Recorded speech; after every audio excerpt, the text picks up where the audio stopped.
હમણાં હું વાત કરી, મેં કીધું ભુવાજીને અમે જમવા બેઠા હતા, અને ભુવાજીએ કીધું કે દીપો ના મળી હોત તો મારું શું થોત, સાચી વાત. અને એના ઉપર મેં ગીત લખ્યું.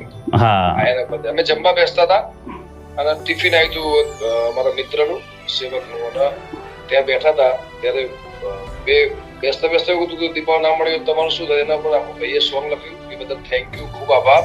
ભુવાજી માતાજીના સોંગ લખ્યા છે અને સમાજનું અમારું ગૌરવ છે. જો કે આખા ગુજરાતનું ગૌરવ છે, પણ સમાજનું ખાસ ગૌરવ છે. ભુવાજી તમારો ખૂબ આભાર. અને જો ગઈ શકાય એવું હોય તો દીપો ના મળી હોત એવું બધા અહીંયા છે એમને, અને તમારી જે લોકચાહના છે એ ચાહકોને પણ સાંભળવાની ઈચ્છા છે. એ મારી દીપો ના મળ્યો તો અમારું શું થત, અમારું શું થત.